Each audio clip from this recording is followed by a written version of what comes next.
Hello, Assalamualaikum students. How are you? Fine, perfect. Okay, good. Last time हमने question के बारे में discuss किया था, क्वेश्चनियर्स के बारे में डिस्कस किया था कि व्हाट अबाउट द क्वेश्चनियर्स, ठीक है ना। तो उससे पहले भी हमने फिर एक टॉपिक किया था जिसके अंदर हमने टाइप्स पढ़ी थी कि इन्वेस्टिगेशन थ्रू क्वेश्चनियर्स। तो वहीं से मैंने आपको इसका लिंक बताया था कि हम क्वेश्चनियर्स के बारे में हम पूरी डिटेल में बात करेंगे। हमने वहाँ पे बात की पहले इन्वेस्टिगेशन थ्रू क्वेश्चनियर के बारे में बात की, फिर उसके बाद में हमने मूव किया किसके ऊपर, क्वेश्चनियर्स के ऊपर मूव किया, ठीक है ना। कि क्वेश्चनियर्स क्या होते हैं, उसके अपना वर्डिंग कैसी होती है, वो लॉजिकल कैसे होते हैं उसके अंदर, और वो प्री टेस्ट होता है वो किस तरह से होता है आपका, और क्वेश्चन जो होते हैं उसकी जो लिमिटेशंस होती हैं, बाउंड्रीज होती हैं, वो क्या होती हैं। तो तमाम चीजें हमने किसके अंदर की, क्वेश्चनियर्स के टॉपिक के अंदर की डिस्कस, ठीक है। Now we are talking about the qualities of questionnaire. This is the new question of for you कि आपके एक्सेल के अंदर, आपके कोर्स के अंदर, आपके उसमें इन्वॉल्व है ये जो टॉपिक, ठीक है ना। तो कि क्वेश्चनियर्स है क्या बेसिकली, वो तो हमने पढ़ लिया, ठीक है ना। क्वेश्चनियर्स बनते कैसे हैं वो भी पढ़ लिया। अब उन तमाम चीजों से मिल के ही ये टॉपिक बन रहा है आगे जो अब हम सामने देख रहे हैं कि अब क्या आ रहा है आपके पास। ये प्रीटेस्ट हमने लास्ट वाला किया था ना। अब उसके बाद qualities of a good questionnaires, qualities of a good questionnaires. अब इसको पॉइंट टू पॉइंट पढ़ते हैं कि पॉइंट टू पॉइंट क्या बात कहता है ये। फर्स्ट पॉइंट देखें, मेरे लास्ट लेक्चर को जिन बच्चों ने अटेम्प्ट किया है उनको ये बात पता है कि क्वेश्चनियर्स हमने डिस्कस कितनी गहराई में किए हैं और कितने हमने इसको क्लोजली डिस्कस किया था, तो उनको तो ये बात मालूम है। और अगर जिसने नहीं देखी, मेरे लास्ट क्वेश्चंस नहीं देखे, तो आप अपने अपने उस पर चेक कर सकते हैं। तो मेरे वीडियोस के अंदर तो मेरे लास्ट लेक्चर आपको सामने आ जाएगा, तो सामने आ जाएगा, ठीक है ना। तो यहाँ पे भी अब आपको उसी से ही मिलती जुलती चीजें मिलेंगी। क्वेश्चनियर्स क्या था, कैसे बनेगा, हम तमाम चीजों को डिस्कस कर लिए। अब यहाँ पे उसी की कैरेक्टरिस्टिक्स आ रही है, यहाँ पे उसी की क्या आ रही है, कैरेक्टरिस्टिक्स आ रही है। इसका मतलब क्वेश्चन में कहता है qualities of a good questionnaire. एक अच्छा क्वेश्चनियर जो होता है वो उसकी क्वालिटी कैसी होनी चाहिए, उसकी क्वालिटी कैसी होनी चाहिए, ठीक है ना। तो इसका मतलब यहाँ पे ये बात नहीं कर रहा कि आपने क्वेश्चन बनाया है वो बहुत अच्छा सवाल है, ये बात नहीं कर रहा। वो ये बात कर रहा है कि आपका जो क्वेश्चन का है, जो पूरा आपने पैटर्न बनाया, पूरा पेपर आपने लिखा, या सर्वे फॉर्म का आपने गूगल फॉर्म बनाया था, आपने तमाम चीजें बनाई, उनमें क्या क्या क्वालिटी होनी चाहिए, उनमें क्या क्या क्वालिटी होनी चाहिए। अब first one is, first statement देखें, यहाँ पे आपसे कहता है कि क्वेश्चनियर्स, क्वेश्चंस आप देखें, मेरे लिए आपको नजर आ रहा होगा, questions should be simple and clear. देखें, जिसके पास जा रहे हैं ना हम बात करने के लिए, जिस हम मतलब हम किसी मैनेजर के पास जा रहे हैं, किसी डायरेक्टर के पास जा रहे हैं कंपनी के, तो वो हमें टाइम, एक सर्वे के लिए जो है ना, बहुत कम लोग ऐसे होते हैं जो टाइम देते हैं, ठीक है ना। बहुत मुश्किल से लोग मानते हैं कि मतलब हम सर्वे करने आ रहे हैं, तो आप अगर आप बिजी ना हो तो हम आपके पास थोड़ा सा टाइम आपका लेंगे और जो कुछ क्वेश्चंस करेंगे, ठीक है ना।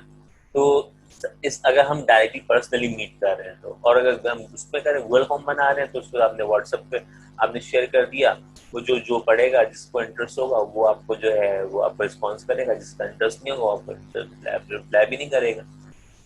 तो यहाँ पे जब तक सबसे पहली बात जो है, सबसे पहला पॉइंट जो है वो ये है कि question should B simple and clear. Question जो है वो बहुत ही सादा सा हो और आसान हो, बहुत क्लियर अल्फाज में हो। कोई उसके अंदर आपकी जो लैंग्वेज है वो ऐसी बहुत ज्यादा वोकैब्स, बहुत लोग होते हैं ना वोकैब्स को बहुत अपना बहुत अच्छा पॉइंट समझते हैं, लेकिन अब सम टाइम ऐसा होता है कि अब जैसे कि अगर मैं किसी एक ऐसी दुकान में जाऊं, मतलब सर्वे करूं, या किसी ऐसी जगह पे सर्वे करूं जहाँ पे जो मैनेजर होगा, वो आपको पता है कि बहुत सारी कंपनीज ऐसी हैं ये मार्केट में कामयाब है, बहुत बहुत आगे जा चुकी हैं, बहुत आगे जा चुकी हैं, लेकिन प्रॉफिट बहुत ज्यादा है उनका। लेकिन वो क्या होते हैं, वो क्या होते हैं, वो अगर मैं थोड़ी सी माइनॉरिटीज में जाऊं, तो कुछ लोग ऐसे होते हैं जो इतना ज्यादा पढ़े लिखे नहीं होते, वो लेकिन कंपनी के मालिक होते हैं। उनको ये पता है कि कंपनी चलानी है, फैक्ट्री चलानी है, फैक्ट्री किस तरह चलानी है, क्या करना है, सब चीजें पता है। अब फैक्ट्री की वो चीज बड़ी, अब मार्केट में उसकी भी डिमांड है, ठीक है ना। लेकिन जब कंपनी के ओनर के पास गए तो ओनर ने कहा ये ओनर है, अच्छा चलो। अब जो क्वेश्चन आपने बनाया था, अब अगर आपने वोकैब बहुत ज्यादा हाई रखी होंगी, या आपने बहुत ज्यादा आपकी जो इंग्लिश होगी वो ज्यादा हाई लेवल की होगी, तो क्या वो उस चीज को समझ पाएगा, वो गूगल फॉर्म फॉर्म को समझ पाएगा? वो नहीं समझ पाएगा। अगर आपकी लैंग्वेज जो कि सिंपल होगी, बहुत सादा होगी, और मतलब बहुत क्लियरली आप बात कर रहे होंगे, मतलब पॉइंट टू पॉइंट आप बात कर रहे हैं, तो this is the quality of question है, ठीक है ना। एक तो सिंपल वे में बात करनी है, और एक क्या, कि जो अल्फाज जो बात करनी है वो बहुत क्लियर होनी चाहिए, वाज़ेह होनी चाहिए, कहीं घुमा फिरा के कहीं आपके पास ये नहीं चाहिए, ठीक है ना। दूसरा पॉइंट, फर्स्ट पॉइंट तो ये हो गया।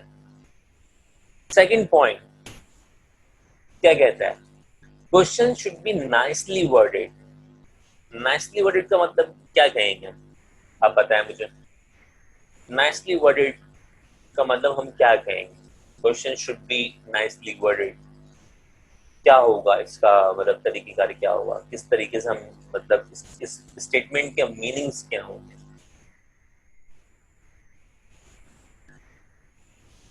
थोड़ा सा आप भी थोड़ा सोचें और बताएं, कोशिश करें बताने की, ताकि बिल्कुल शाबाश।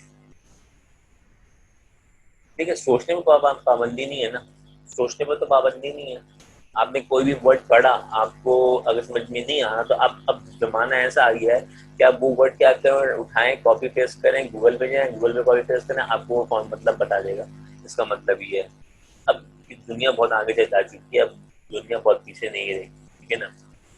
तो शुड बी नाइसली वर्डेड का मतलब ये हुआ कि आपका जो अंदाज है बात करने का, आपका पूछने का जो अंदाज है वो अच्छा होना चाहिए, ठीक है ना।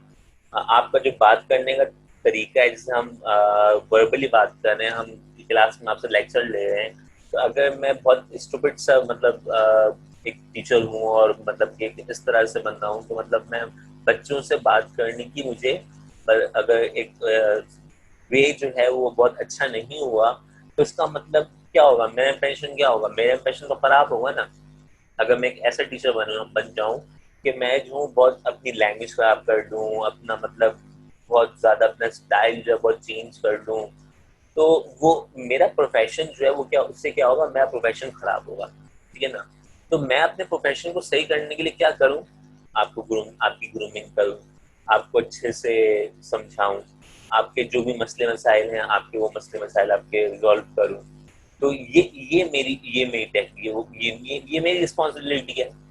तो एक क्वेश्चन है, जो क्वेश्चन में बना रहा है, तो उसकी क्वालिटी क्या होगी, उसकी क्वालिटी क्या होगी, उसकी जो उस पूछने का जो अल्फाज का तरीकेकार होगा, उसके भी तो पूछने का कोई ना कोई तरीकेकार होगा, वो भी तो क्वेश्चन जो करेगा, उसकी जो वर्डिंग हुई क्या होगी, वो नाइसली होगी, बहुत बहुत अच्छे अंदाज से पूछा होगा सवाल, ठीक है ना। सवाल एक पूछना अलग चीज है, और एक अच्छे तरीके से पूछना एक अलग चीज है, एक खराब तरीके से पूछना अच्छी चीज, मतलब थर्ड वे। तो थ्री टाइप्स हम कह सकते हैं कि बात करने का जो अंदाज होता है वो नॉर्मल होता है लोगों का, कुछ लोगों का बात करने का अंदाज बहुत खराब होता है, और कुछ लोगों का बात करने का अंदाज जो होता है वो इतना इम्प्रेसिव होता है, इतना अच्छा होता है कि आप सोचते हैं कि यार कितना अच्छा बात कर रहे हैं ये, हमें भी इस तरह से बात करना चाहिए, हमें भी इस तरह से सोचना चाहिए, हमें भी मतलब इस तरह से, मतलब वो इंस्पायरेशन हो जाती है उनसे ना, तो बहुत अच्छा होता है वो। ठीक है, तो यहाँ पे ये वर्ड का concept I think so clear हो गया होगा आपको, क्लियर। नेक्स्ट पॉइंट पे चलें। Okay, third point, questions are really needed and necessary. क्या मतलब हुआ इसका, ये सोचें। देखिए, थ्योरी सीख रहे हैं ना, तो थ्योरी सीखने के लिए बहुत जरूरी है कि आप जो है ना वो मेंटली आप प्रिपेयर रहें हर सवाल के लिए हर तरीके से। तो थ्योरी के लिए जो है मैं आपको ये बात बोलूंगा कि थ्योरी में आप अपने ओन वर्ड यूज कर सकते हैं, आप जस्ट लर्न भी कर सकते हैं, कुछ कर सकते हैं, लेकिन जब प्रैक्टिकल लाइफ में आओगे ना तो ये वहां पे आपको बहुत काम करेगा इंशाल्लाह। जब ग्रेजुएशन में जाओगे ना तो मेरी इन सब बातों को थोड़ा आप याद करोगे शायद इंशाल्लाह अल्लाह ताला चाहा तो ऐसे तो बच्चे याद करते हैं और करते रहते हैं, बाकी लोगों का नहीं पता। ठीक है, तो थर्ड क्वेश्चन में क्या कहता है इसको जरा आप बताएं मुझे क्या होना चाहिए इसके अंदर।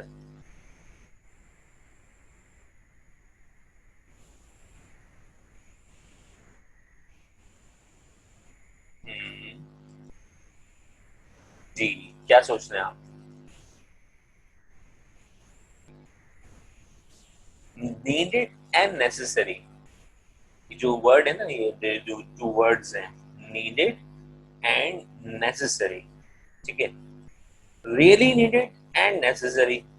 क्वेश्चंस जो हो वो बहुत ज्यादा ऐसा हो मतलब जरूरी हो पूछना, एंड नेसेसरी हो पूछना भी जरूरी है, ठीक है ना। कुछ क्वेश्चन ऐसे होते हैं कि हम जो है मतलब हमें जिस जो टारगेट अचीव करना होता है हम वो क्वेश्चन नहीं कर पाते, ठीक है ना। सम टाइम ऐसा होता है डॉक्टर के पास जाते हैं और डॉक्टर के पास अपनी जो बहुत सारी बीमारियां जो होती है हमारी जो उनको डिस्कस करने जाते हैं, और जाने के बाद डॉक्टर के पास हम जाते हैं तो उसके बाद हम तमाम अपनी जितनी बातें थी वो तमाम हमने बातें कर ली। अब जब फिर वहां से बाहर आए फिर बोला पे यार ये तो पूछे ही नहीं कि मतलब कितने दिन का कोर्स है, मतलब जो मेडिसिन लेके आए, जो मेडिसिन डॉक्टर ने रिकमेंड की है इसमें तो कहीं लिखा ही नहीं कितने डेज तक खानी है।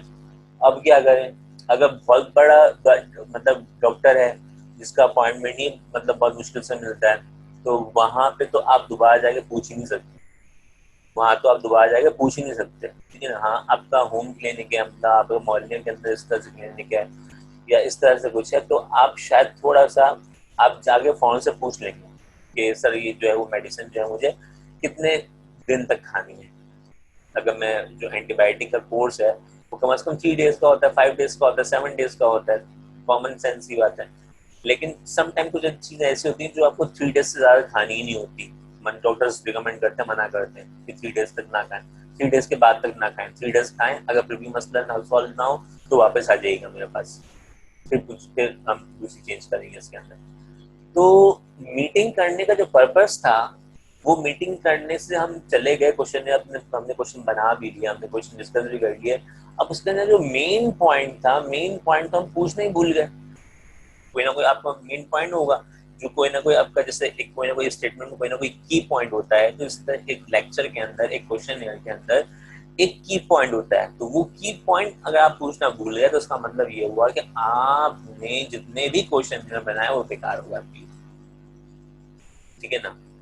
तो इसलिए यहाँ पे ये वर्ड यूज किया गया है, questions are really needed and necessary. Clear ये वाली बात, इसमें कोई मसला? नो, आगे चलें। ओके,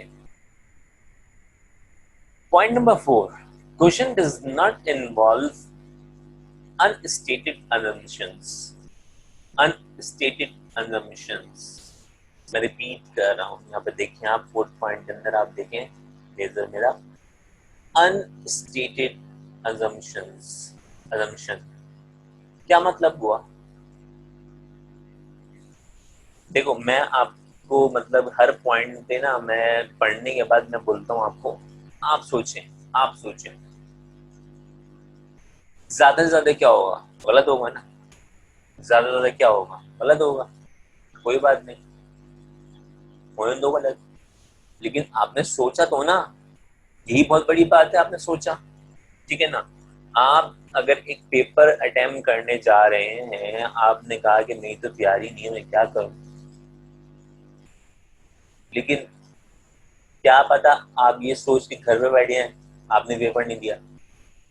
और अगर आप ये सोच रहे होते कि मुझे जो है मेरी तैयारी नहीं है, मैं क्या करूं, और पेपर देने चले जाएं, मतलब पेपर, मैं टेस्ट की बात कर रहा हूँ, ऐसी टेस्ट, क्लास टेस्ट की बात कर रहा हूँ किसी किसी सब्जेक्ट के हवाले से, तो क्या पता वो सवाल आ जाए, ऐसा सवाल आ जाए जिसकी लॉजिकली आपको तमाम चीजें आपने समझी नहीं है, उसको आप अपने अपने ओन वर्ड्स में बहुत अच्छा लिखते हो, तो टीचर जो है उस क्या पता उसको बहुत अच्छे समझे। इसका मतलब क्या हुआ कि डिसीजन पावर जो है वो आपकी क्या होनी चाहिए, स्ट्रांग होनी चाहिए, डिसीजन पावर स्ट्रांग होनी चाहिए। तो और जो है मतलब सोचने का, सोचने से क्या होता है, आपकी नॉलेज जो होती है वो थोड़ी सी रिकॉल होती है, और थोड़ी सी मतलब आप जो है अपना थिंकिंग अभी से लड़ाना शुरू करते हो कि किस तरीके से हमें जो है वो चीज़ों को अंडरस्टैंड करना चाहिए, हमें जो है वो समझना चाहिए, और जो है कौन कौन से की पॉइंट्स है, कौन कौन से की वर्ड्स हैं जो हमें उस टारगेट तक पहुंचाते हैं कि हाँ भाई ये इसका टारगेट है। हर क्वेश्चन का ना कोई की पॉइंट होता है, वो की पॉइंट अगर आपने समझ लिया तो बात ही खत्म। इनमें भी हर सवाल के अंदर कोई ना कोई वर्ड जो है वो की पॉइंट है, उस की पॉइंट को अगर समझ लिया बात खत्म। ठीक है, अब देखो क्वेश्चन नंबर 4, पॉइंट नंबर 4 में कहता है questions does not involve unstated assumption। यानी इसका मतलब ये हुआ कि क्वेश्चन ऐसे नहीं होने चाहिए जो जो आपका टॉपिक था उससे रेलिवेंट हो, उससे इररेलिवेंट ना हो। मतलब आप जो क्वेश्चन है जो आपने बनाया है वो आपका टॉपिकल हो ना, मतलब कि आप बात कर रहे हैं किसी एक प्रोडक्ट के ऊपर, तो फिर आप उसी एक प्रोडक्ट पे बात करेंगे, उसी के हवाले से बात करेंगे। आप अपनी कोई असम्पशन बाहर से लेके आ जाएंगे, दूसरी कंपनी के लेके आ जाएंगे, दूसरा प्रोडक्ट लेके आ जाएंगे, तो वो क्या हो जाएगा, गलत हो जाएगा। ठीक है, तो उसका मतलब टॉपिक पे रहते हुए बात करनी है, हमें अपनी तरफ से कोई भी दूसरी चीजें उसमें नहीं इन्वॉल्व करनी, इररेलेवेंट टॉपिक उसमें इन्वॉल्व नहीं करना। फोर्थ पॉइंट के अंदर जो अनस्टेटेड असम्पशन है उसका ये मतलब है, क्या क्या क्या मतलब है इसका, कि यहाँ पर आपको इररेलेवेंट क्वेश्चंस नहीं करने, जो भी रेलेवेंट क्वेश्चंस होंगे वो रखने हैं, इररेलेवेंट क्वेश्चंस आप नहीं रखेंगे। ये बात क्लियर हो गई, क्लियर है? Okay good. Now move to the next point. Same thing, qualities of a good questionnaires. What are the points in this slide? Point number 5 must be read. Point number 5 आप read करें, फिर मैं करूंगा lead, फिर देखेंगे दोनों का जो कलेक्शन बनता है वो कैसा बनता है। क्या पता हम दोनों बिल्कुल सेम हो, क्या पता हम लोग जो हैं वो आपस में कुछ पॉइंट मेरे और आपके पॉइंट क्या हो रहे हों वो मैच कर रहे हों, और कुछ पॉइंट अलग अलग हों। क्या पता ऐसा भी हो सकता है कि हाफ हाफ स्टेटमेंट जो है वो हम दोनों की सही हो, और हाफ हाफ जो है वो हमारी क्या हो, वो अलग हो, डिफरेंट हो। तो इसका मतलब ये हुआ कि अगर हमारी सोच मिलती है तो इसका मतलब ये हुआ कि हमारी जो सोच है वो मिल रही है। तो अगर मैं कहूँ कि डायरेक्ट 100% मिल रही है, तो हमने कहा इस तरह से हुआ, थोड़ा सा हिस्सा मिल रहा है, यानी ये देखो पार्शली, पार्शली इतना सा हिस्सा मिल रहा है तमाम चीज़ों के अंदर, तो इसका मतलब ये हुआ कि हम हमारे जो इंटरसेक्टिंग पॉइंट है वो कुछ हिस्सों का है। लेकिन अगर मैं हाफ पॉइंट कह दूं तो इसका मतलब मेरे बकिया दोनों खत्म हो गए, हाफ सेंटर में आ गया, और सेंटर में जब आया तो इसका मतलब ये हुआ कि हमारे जो डिस्कशन के टॉपिक्स हैं वो 50-50 आपस में क्या हो रहे हैं, मैच कर रहे हैं। जैसे कि यहाँ पे क्वेश्चन में कहता है, अब क्वेश्चन में क्या कह रहे हैं पढ़ते हैं, question should be arranged in some logical sequence. ठीक है ना,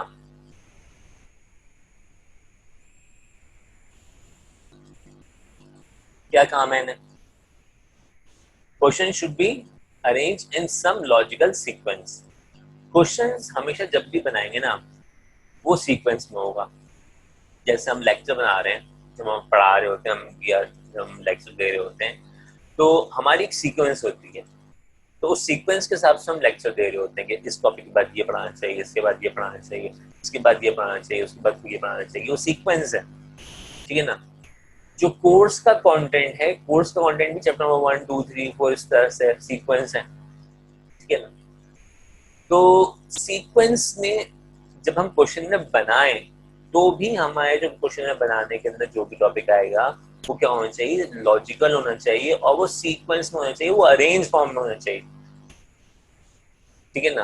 तो आहिस्ता आहिस्ता आपने सब, पहले तो आप अपने आप को इंट्रोड्यूस करवा रहे होते हैं जब आप मिल रहे होते हैं, मतलब कि जब आप कंपनी ओनर से मिल रहे होते हैं अपने आप को इंट्रोड्यूस करवाते हैं, मीटिंग स्टार्ट करते हैं, और फिर जब हम टॉपिक पे आते हैं, क्वेश्चन के टॉपिक पे आते हैं, तो फिर आहिस्ता आहिस्ता वाला क्वेश्चन जो है वो हल्के से हल्का पूछना शुरू करते हैं। फिर आहिस्ता आहिस्ता मतलब आप लोग की कन्वर्सेशन जो होती है वो ऐसी हो जाती है कि अब आप वो जब उसको करते रहते हैं तो वो मतलब कि आप और वो मतलब अब एक दूसरे से क्या हो गए, बहुत ज्यादा इंटरेक्ट करने लगे, इंटरेक्टिव हो गए। जब इंटरेक्टिव हो गए तो उसका मतलब क्या हो गया कि मतलब आप दोनों की फ्रिक्वेंसी क्या कर गई, मैच कर गई। सबसे बड़ी बात ये है कि फ्रिक्वेंसी मैच करना है, तो फ्रिक्वेंसी मैच नहीं होगी तो उसका मतलब आपका सब कुछ बेकार है, ठीक है ना।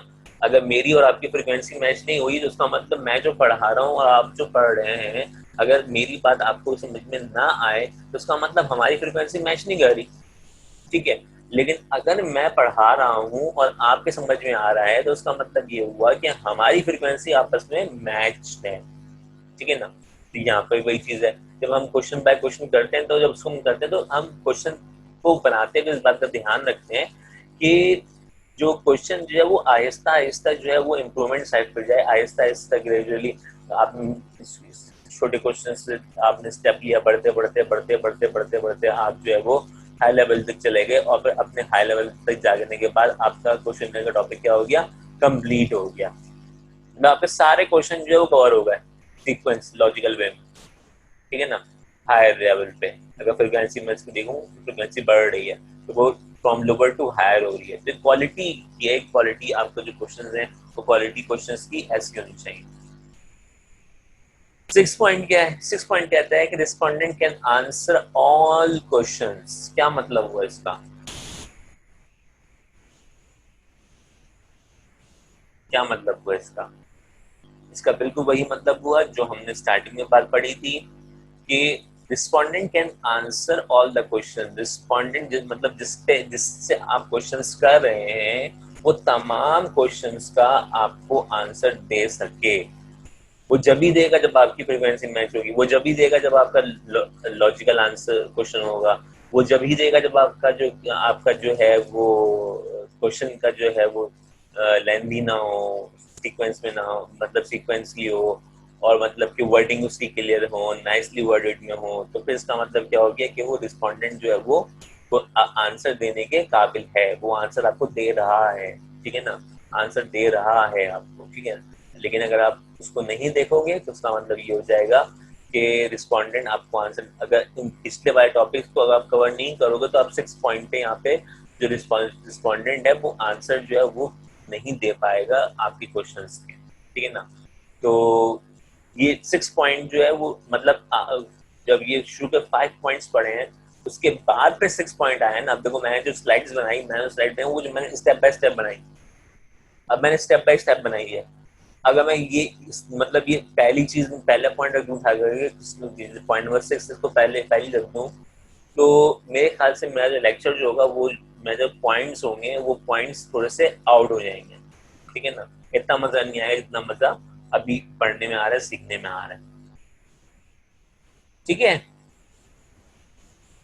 क्लियर है यहाँ तक, okay. Last point, last point है हमारा, respondent are willing to answer all the questions.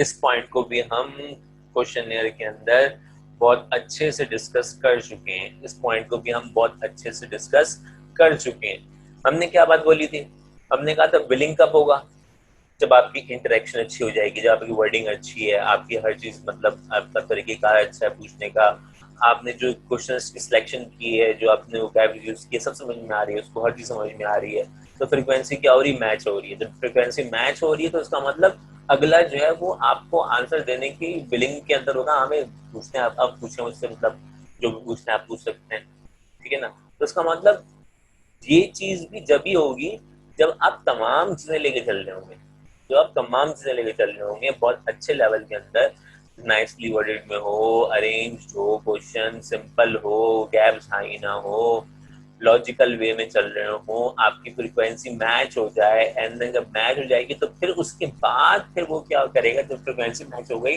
तो अब जो है वो हेजिटेट फील नहीं करेगा, या आप हेजिटेट फील नहीं करोगे क्वेश्चन पूछने के अंदर। तो फिर वहां पे जो रिस्पोंडेंट होगा वो आपको मतलब ये चाहेगा कि हाँ भाई अब आपको और जो पूछना है वो पूछ लें। हालांकि मीटिंग जो थी आपकी 30 मिनट्स की होगी, लेकिन आप जब उनसे मिलने जाएंगे तो बातों से बातें निकलती हैं, तो फिर वो जो है पॉइंट जो है वो मतलब आपका मे बी क्या पता 1 आवर के तक मीटिंग चली जाए। अगर आपका क्वेश्चनियर अच्छा हुआ, आपका सर्वे अच्छा बना हुआ हो, आपके क्वेश्चनियर के पॉइंट्स जो है वो अच्छे हों, सारी चीजें अच्छी हों, तो आपकी मीटिंग जो है वो हाफ आवर से भी ज्यादा हो सकती है। लेकिन अगर आपके क्वेश्चनर अच्छे नहीं है तो इसका मतलब ये हुआ कि रिस्पोंडेंट जो है वो कभी भी आपके क्वेश्चंस को पढ़ने मतलब ना तो वो सुनेगा ना कुछ करेगा, और जो है वो बस आपको यहाँ वहां से आंसर देकर के आपको 15 मिनट्स के अंदर 20 मिनट्स के अंदर आपको अलाउंस कर देगा।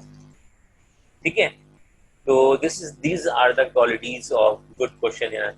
तो हमारे पास 3 टॉपिक्स हो गए जो हमने क्वेश्चन से पढ़े। हमने प्राइमरी डेटा के अंदर collection of method of collection of primary data के अंदर पढ़ा था कि इन्वेस्टिगेशन थ्रू क्वेश्चन। मैंने वहां पे बताया था हम क्वेश्चन पढ़ेंगे, आगे डिस्कस करेंगे। तो क्वेश्चन का पूरा एक टॉपिक हमने डिस्कस किया कि किस तरह का होना चाहिए, क्या होना चाहिए, क्या क्या चीजें होनी चाहिए, किन बातों का ख्याल रखना है। फिर अब क्वेश्चन की ये लास्ट चीज है, क्या क्वालिटीज ऑफ क्वेश्चन, इसमें क्वालिटीज बता दी गई। तो ये 3 टॉपिक्स हैं जो आपके जिसके आते हैं क्वेश्चन के, इम्पोर्टेंट हैं, और मतलब कि ये आपके कोर्स के अंदर इन्वॉल्व है। ठीक है, तो इंशाल्लाह ताला नेक्स्ट क्लास में जब मिलेंगे तो न्यू टॉपिक के साथ मिलेंगे। यहाँ तक अगर कोई क्वारी है तो आप मुझसे पूछ सकते हैं, कोई भी मसला। ठीक है ना, तो डिस्कस कर लेंगे हम इसको। तो इंशाल्लाह मुलाकात करते हैं नेक्स्ट क्लास के अंदर। जब तक के लिए अपना बहुत ज़्यादा ख्याल रखिएगा। ठीक है, और मुझे जो है अपने दुआओं में शामिल रखिएगा। आप लोग की दुआएं ही जो हैं जो हमें आगे लेके चल रही हैं। ठीक है, thank you guys, thanks for watching, take care, अल्लाह हाफिज।